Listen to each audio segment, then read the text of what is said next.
Hello students, आप सबका फिर से मेरे चैनल एसकेपी पर स्वागत है।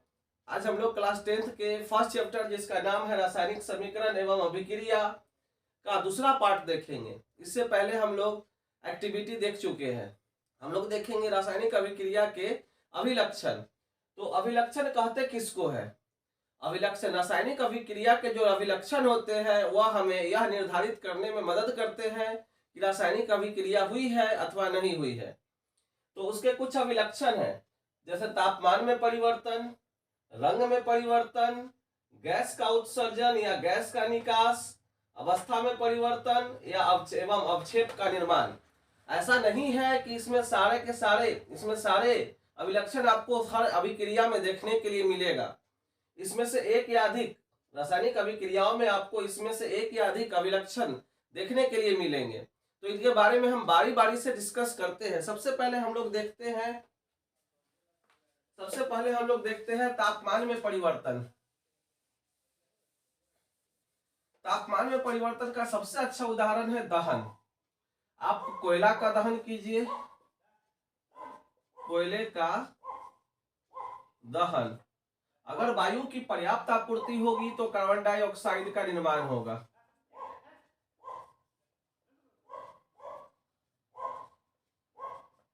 और अगर वायु की अपर्याप्त आपूर्ति होगी तो कार्बन मोनोऑक्साइड का निर्माण होगा। कार्बन मोनोऑक्साइड एक अत्यंत जहरीली गैस है, एक अत्यंत जहरीली एवं दमघोटू गैस है जिसकी बंधुता हीमोग्लोबिन के प्रति बहुत अधिक है, ऑक्सीजन से भी अधिक। पहली अभिक्रिया में देखते हैं कि कार्बन का दहन हुआ है तो कार्बन डाइऑक्साइड का निर्माण हुआ, साथ में ऊष्मा की उत्पत्ति हुई, तो इससे तापमान बढ़ गया, इससे तापमान में वृद्धि होगी। फिर देखते हैं कार्बन मोनोऑक्साइड को हम जलाते हैं वायु की अपर्याप्त आपूर्ति में, सीमित आपूर्ति में, तो कार्बन मोनोऑक्साइड का निर्माण होता है, इसमें भी ऊष्मा उत्सर्जित होती है। इसके बाद फिर देखते हैं अगर हम मैग्नीशियम को जलाते हैं तब भी मैग्नीशियम ऑक्साइड का निर्माण होगा, मैग्नीशियम ऑक्साइड का निर्माण होगा और ऊष्मा की उत्पत्ति होगी, तो इससे तापमान में वृद्धि होगी। फिर देखते हैं अगर हम लोग अम्ल की अभिक्रिया, धातु की अभिक्रिया अम्ल से करवाते हैं, जैसे जिंक की अभिक्रिया करवाते हैं H2SO4 तो बनेगा जिंक सल्फेट, विस्थापन अभिक्रिया होगी। जिंक जो है अम्ल से हाइड्रोजन को विस्थापित कर देगा। तो यहाँ पर प्लस, इस फ्लास्क को अगर हम फ्लास्क को टच करते हैं जिसमें यह अभिक्रिया कराई गई है तो तापमान बढ़ जाएगा, तो इसमें भी तापमान बढ़ रहा है। सबसे अच्छा एग्जांपल जो हम लोग आज तक बचपन से देखते आए हैं, अगर हम चूना को मार्केट से लेके आते हैं, कली चूना कैल्शियम ऑक्साइड, कली चूना जो बाजार से खरीद के लाते हैं और पानी में घुलाते हैं, तो जैसे ही इसको पानी में हम लोग डालेंगे तो क्या होगा, तो बनेगा जल योजित चूना, CaOH का होल ट्वाइस, और इसमें बहुत अधिक ऊष्मा उत्सर्जित होती है, इतनी अधिक ऊष्मा उत्सर्जित होती है कि जिस पानी में चूना को डालते हैं वह खौलने लगता है। तो यह सब उदाहरण है जिसमें हम देखते हैं तापमान में वृद्धि हो रही है, हम लोग तापमान में परिवर्तन देख रहे हैं। तो परिवर्तन का मतलब होता है वृद्धि होना या कम होना। तो अभी जितना एग्जाम्पल हम देखे इसमें तापमान में वृद्धि हो रहा है, और इस सभी के सभी अभिक्रिया जो है आपका ऊष्मा छेपी अभिक्रिया के उदाहरण है। तो अब सवाल है ऊष्मा छेपी अभिक्रिया किसको कहते हैं? वैसी अभिक्रिया जिसमें उत्पाद के साथ ऊष्मा की भी उत्पत्ति होती है, ऊष्मा छेपी अभिक्रिया कहलाता है। उत्पाद किसको कहते हैं? रासायनिक अभिक्रिया के फलस्वरूप बनने वाले नए पदार्थ को उत्पाद कहती है, जिसको मैं गोल कर रहा हूं, ये उत्पाद है। अब तापमान में परिवर्तन का एक और उदाहरण हम देखते हैं जिसमें ताप में अभी तक जो भी एग्जाम्पल देखे उसमें ताप में वृद्धि हो रही है। अब जो हम एग्जाम्पल देखेंगे उसमें ताप में कमी होगी। तो यह एग्जाम्पल क्या है कि अगर हम बेरियम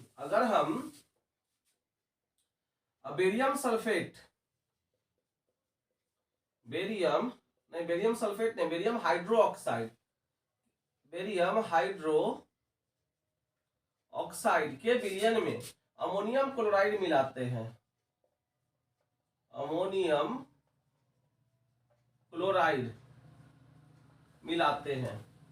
अगर बेरियम हाइड्रोक्साइड के विलयन में, यह विलयन है, अमोनियम क्लोराइड के विलयन को मिलाते हैं, विलयन है, तो उस स्थिति में जो मिश्रण होगा उसका तापमान घट जाएगा। मतलब यह जो है ऊष्मा शोषी अभिक्रिया है, इसमें तापमान घट रहा है, तो यह है ऊष्मा शोषी अभिक्रिया का एक उदाहरण है। बेरियम हाइड्रोक्साइड के विलयन में, बेरियम हाइड्रोक्साइड के विलयन में हम लोग मिक्स किए हैं विलयन में अमोनियम हाइड्रो NH4Cl, बनेगा barium chloride BaCl2 plus ammonia gas plus H2O।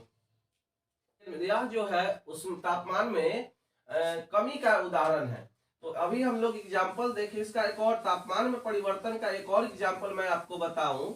जब हम लोग हाथ पर थोड़ा सा सर्फ लेकर उस पर पानी डालते हैं, हाथ के ऊपर थोड़ा सा सर्फ डाल के उसके ऊपर पानी डालेंगे तो आप देखिएगा तापमान बढ़ जाता है। अब उसके बाद हम लोग देखते हैं दूसरा, रंग में परिवर्तन। रंग में परिवर्तन, दूसरा अभिलक्षण हम लोग देखेंगे, रंग में परिवर्तन। तो रंग में परिवर्तन का सबसे अच्छा उदाहरण है जो हम लोग देखे थे क्रियाकलाप 1.2 में। उसमें क्या किए थे हम लोग, तो lead nitrate PbNO3, lead nitrate के विलयन में, AQ मतलब विलयन होता है, हम लोग पोटेशियम आयोडाइड के विलयन को डाले थे। तो क्या हुआ था, द्विविस्थापन अभिक्रिया होगी यहाँ पर, और यह जो है लेड वह चला जाएगा आयोडीन के साथ और नाइट्रेट चला जाएगा पोटेशियम के साथ, तो बनेगा पोटेशियम नाइट्रेट KNO3 प्लस यह विलयन होगा plus potassium iodide, lead iodide Pb, और यह होगा सॉलिड, अपक्षेप बनेगा। तो यह जो अपक्षेप है, यह पीला रंग का अवक्षेप होता है, पीला रंग का अवक्षेप। अब क्वेश्चन है, तो यहाँ पर हम लोग देख रहे हैं इस अभिक्रिया में कि विलयन का रंग परिवर्तित हो गया, जो रंगहीन था यह पहले से रंगहीन है, यह भी रंगहीन है, ये भी रंगहीन होगा, लेकिन ये जो पीला बना है पीला रंग का, यह पूरे विलयन को, इसके कारण विलयन पीला दिखाई देगा। अब इसके बाद अपक्षेप क्या होता है, अगर बात करते हैं कि अपक्षेप क्या होता है, तो रासायनिक अभिक्रिया के फल स्वरूप बनने वाला ठोस अविलय पदार्थ, रासायनिक अभिक्रिया के फल स्वरूप बनने वाला ठोस अविलय पदार्थ अपक्षेप कहलाता है। तो यह अपक्षेप हो गया। इसका और एग्जाम्पल हम देखते हैं, अगर हम potassium permanganate, potassium permanganate KMnO4, इसमें हम सल्फ्यूरिक अम्ल और पोटेशियम परमैंगनेट, यह होता है बैंगनी रंग का, बैंगनी रंग का। अगर इसमें हम क्या करते हैं, सल्फ्यूरिक अम्ल डालते हैं, सल्फ्यूरिक अम्ल, साइट्रिक अम्ल, नॉट सल्फ्यूरिक, साइट्रिक अम्ल जो नींबू में होता है, साइट्रिक अम्ल, तो यह जो विलयन है, यह जो रासायनिक अभिक्रिया होगी तो यह हो जाएगा रंगहीन, मतलब कलरलेस। तो यहाँ पर हम देखें रंग में परिवर्तन हो रहा है। रंग में परिवर्तन का कुछ और एग्जाम्पल हम लोग देखते हैं, कॉपर सल्फेट CuSO4 का विलयन, यह होता है नीला रंग का।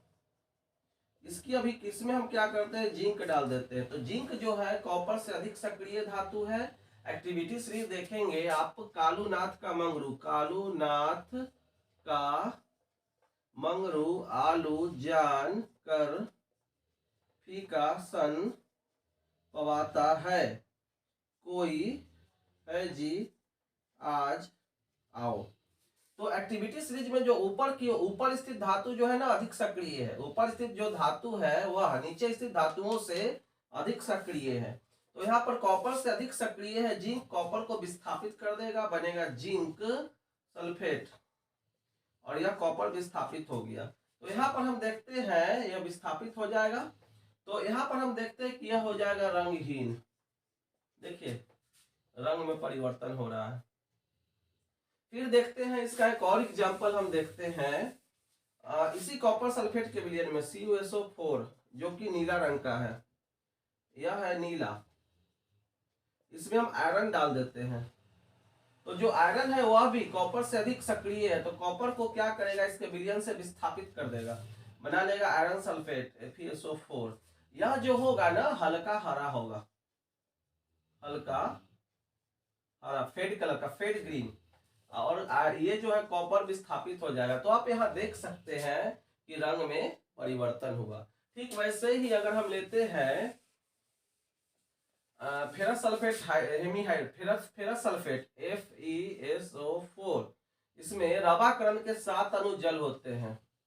अगर इसको हम गर्म करते हैं, इट मीन्स उष्मा, गर्म करते हैं, तो यह रवाकरण के जल को त्याग करके अनाद्र FeSO4 का निर्माण करेगा।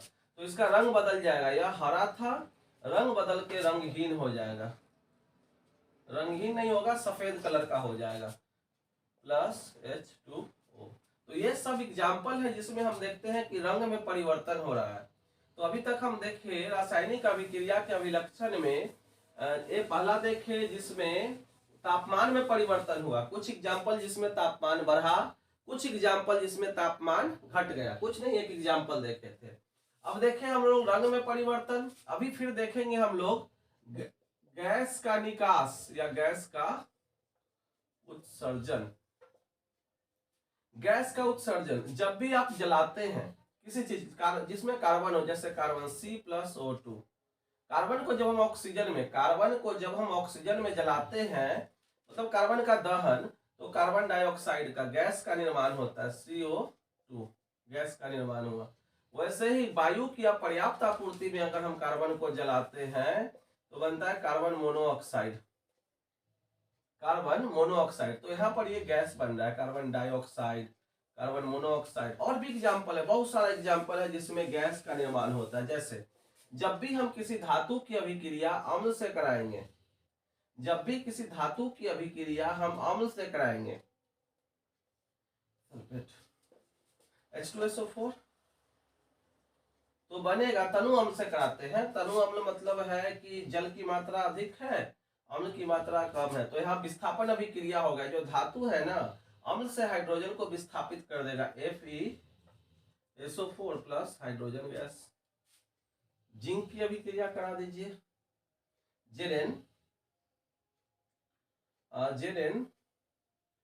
H2SO4 तनु अम्ल, तो विस्थापित कर देगा, प्लस H2 गैस बनेगा। आप एरो ना देके G भी लिख सकते हैं। तो यह गैस का निर्माण हो रहा है। अगला उदाहरण हम देखते हैं, जब हम लोग धातु के कार्बोनेट Na2CO3 धातु के कार्बोनेट या धातु के हाइड्रोजन कार्बोनेट NaHCO3, इसको सोडियम हाइड्रोजन कार्बोनेट या सोडियम बाइकार्बोनेट कहते हैं। अगर हम इसकी अभिक्रिया अम्ल से करवाते हैं, इसकी अभिक्रिया अम्ल से करवाते हैं, तो बनेगा लवण जल और कार्बन डाइऑक्साइड गैस। तो लवण NaCl प्लस जल H2O प्लस CO2। तो इसमें हम देखते हैं सोडियम 2 है, 2 लगा देंगे, क्लोरीन 1 है, क्लोरीन 2 हो गया, 2 लगा दीजिए, हाइड्रोजन 2, ऑक्सीजन 2, 1 3, हाइड्रोजन 3, कार्बन ठीक है, बैलेंस है। इसमें हो गया NaCl plus H2O plus CO2। तो इस दोनों अभिक्रिया में हम देखते हैं कि CO2 गैस का निर्माण हो रहा है, ठीक है। फिर वैसे ही हम देखते हैं जब हम कैल्शियम कार्बोनेट CaCO3 को गर्म करते हैं, CaCO3 को गर्म करते हैं, तो उष्मा, यह वियोजन अभिक्रिया है, कैल्शियम ऑक्साइड और कार्बन डाइऑक्साइड में टूट जाएगा, तो यहाँ पर भी गैस का निर्माण हो रहा है। अगर हम दहन करते हैं मेथेन का, हाइड्रोकार्बन है मेथेन CH4, हाइड्रोकार्बन को जलाएंगे तो बनेगा जल, कार्बन डाइऑक्साइड और उष्मा, जल H2O, कार्बन डाइऑक्साइड एवं उष्मा CH4 प्लस O2, जल, कार्बन डाइऑक्साइड प्लस हीट, उष्मा। तो यहाँ पर भी हम देख सकते हैं कि गैस का निर्माण हो रहा है। तो यह कुछ अभिक्रिया था जिसमें हम देखें कि गैस का उत्सर्जन हो रहा है या गैस का निर्माण हो रहा है, गैस का निकास हो रहा है। अब हम लोग अगला अभिलक्षण देखेंगे। क्या है अगला अभिलक्षण? तो अभी हम लोग देख चुके हैं रंग में परिवर्तन, तापमान में परिवर्तन, गैस का उत्सर्जन। एक है अवस्था में परिवर्तन। अवस्था में परिवर्तन, इसका बहुत अच्छा एग्जाम्पल है। जब हम लोग हाइड्रोजन गैस को जलाते ही, गैस है, ऑक्सीजन में गैस है, तो क्या बनता है? तब बनता है जल, H2O। यह लिक्विड है, यह गैस था बना द्रव। अवस्था में परिवर्तन हो रहा है। वैसे ही जब हम मोमबत्ती को जलाते हैं, मोमबत्ती को, कैंडल को, तो मोमबत्ती जो मोम जो है ना, मोम, उसका कुछ भाग जब वह जलता है तो हाइड्रोकार्बन है तो जलेगा, तो उसका कुछ भाग बदलेगा कार्बन। मोमबत्ती 25H52 पेंटाकोसेन C25H52, जब इसको हम जलाएंगे तो यह क्या बनाएगा? तो यह बनाएगा कार्बन डाइऑक्साइड। क्योंकि हाइड्रोकार्बन है तो यह बनाएगा जल उष्मा। तो यहाँ पर हम देखते हैं कि यह गैस है और यह क्या है? तो यह भी गैस है। कुछ भाग द्रव में भी परिवर्तित हो जाता है, कुछ भाग गैस में, पानी का, वाटर का गैसीय अवस्था में है। तो यहाँ पर जब इसको हम बैलेंस करेंगे 25 यहाँ आएगा, कार्बन हो गया 25 और हाइड्रोजन है 52, तो 26 यहाँ आएगा। 26 दूना 52, 26 और ये हो गया 25 दूना 50, 76, 26 25 76 हो गया। तो 76 लाने के लिए इसको कितना से गुना करेंगे? 76/2, 3 दूना 6, 8 दूना 16, 38 से गुना करेंगे। तो यह मोमबत्ती है, मतलब मोम है। जब इसको जलाएंगे तब बनेगा कार्बन डाइऑक्साइड जो गैस है, और H2O जो कि गैस है, कुछ द्रव में भी बदलता है, कुछ गैस है कुछ द्रव में बदलेगा। तो यहाँ आप देख सकते हैं कि ठोस था, अवस्था में परिवर्तन हो रहा है। तो यह था अवस्था में परिवर्तन। अब हम देखते हैं लास्ट अवक्षेप का निर्माण। तो अवक्षेप के निर्माण में हम लोग देखे थे, जब हम लोग लेड नाइट्रेट में PbNO3 में के विलयन में पोटेशियम आयोडाइड को डाले थे, पोटेशियम आयोडाइड को डाले थे, Ki2 विलयन है, तो बना था पोटेशियम नाइट्रेट का विलयन और लेड आयोडाइड। ये अवक्षेप है। अवक्षेप किसको बोलेंगे? रासायनिक अभिक्रिया के फल स्वरूप बनने वाले ठोस अभिलय पदार्थ को अवक्षेप कहते हैं। तो अब हम लोग, ये था मेरा रासायनिक अभिक्रियाओं के अभिलक्षण पे हम लोग देखे थे, कुछ चर्चा की, अवक्षेप का निर्माण हुआ। अब हम लोग देखते हैं रासायनिक अभिक्रिया को व्यक्त करने की संक्षिप्त विधियां। रासायनिक अभिक्रिया को व्यक्त करने की संक्षिप्त विधियां। देखिए, रासायनिक अभिक्रिया को संक्षिप्त रूप में व्यक्त करने की दो विधि है। एक है शब्द समीकरण द्वारा,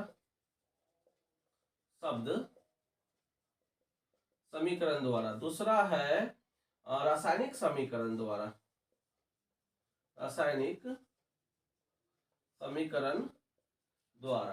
तो शब्द समीकरण क्या है? तो शब्द समीकरण में हम क्या करते हैं रासायनिक अभिक्रिया में? अच्छा, इससे पहले हम लोग अभी देख लेते हैं एक बार फिर से, अभिकारक एवं उत्पाद। तो अभिकारक क्या होता है? रासायनिक अभिक्रिया में भाग लेने वाले पदार्थों को अभिकारक कहते हैं। रासायनिक अभिक्रिया में भाग लेने वाले पदार्थों को अभिकारक कहते हैं। जैसे C+O2 बना CO2। और रासायनिक अभिक्रिया के फल स्वरूप बनने वाले नए पदार्थ को उत्पाद कहते हैं। कुछ बुक में इसको प्रतिफल भी लिखा है, अंग्रेजी होता है प्रोडक्ट। तो यहाँ पर यह जो है रासायनिक अभिक्रिया में कार्बन और ऑक्सीजन भाग लिया है, तो यह है अभिकारक। अभिकारक को हमेशा तीर चिन्ह के बाईं ओर रखा जाता है। और CO2 जो है यहाँ पर है उत्पाद, रासायनिक अभिक्रिया के फलस्वरूप बना है, जैसे H2 प्लस O2 H2O 2 तो यह उत्पाद है और ये दोनों है अभिकारक। ऐसा नहीं कि अभिकारक हमेशा दो ही होंगे, एक से अधिक अभिकारक हो तो बीच में प्लस देते हैं, वैसे उत्पाद एक से अधिक हो तो बीच में प्लस देंगे। जैसे देखिए CaCO3, जब इसको गर्म किए बन गया CaO प्लस CO2, यह अभिकारक है, अभिकारक है। ये दोनों के दोनों उत्पाद है। तो रासायनिक अभिक्रिया में भाग लेने वाले पदार्थ को अभिकारक बोले और रासायनिक अभिक्रिया के फलस्वरूप बनने वाले नए पदार्थ को उत्पाद बोले या प्रतिफल। अब देखते हैं रासायनिक अभिक्रिया को संक्षिप्त रूप में व्यक्त करना। संक्षिप्त रूप में व्यक्त करने की दो विधियां हैं। एक विधि है शब्द समीकरण द्वारा। अब सवाल है शब्द समीकरण क्या है, तो हम लोग देखे थे जब हम लोग मैग्नीशियम को जलाए थे तो मैग्नीशियम ऑक्साइड के दहन से मैग्नीशियम के दहन से मैग्नीशियम ऑक्साइड का सफेद राख प्राप्त होता है।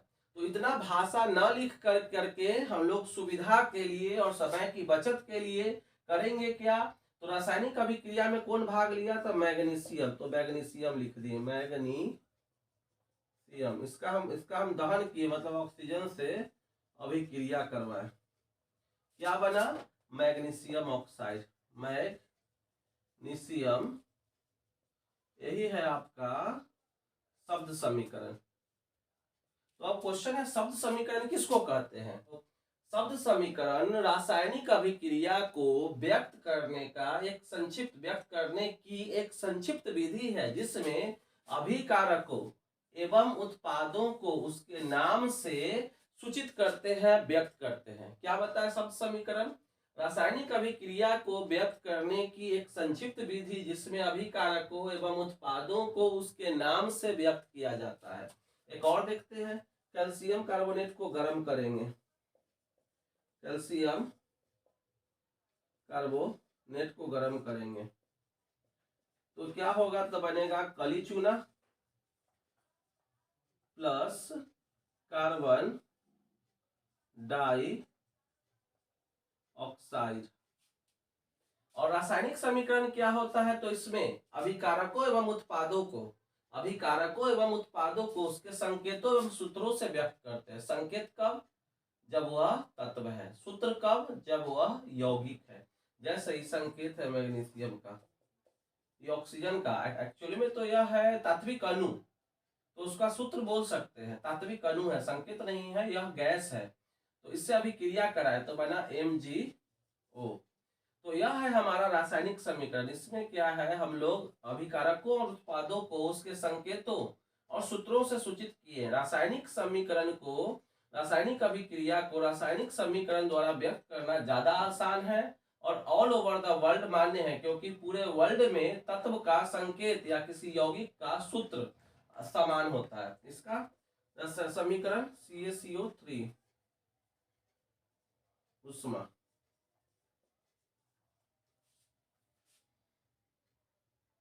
आज इतना ही रहने देते हैं।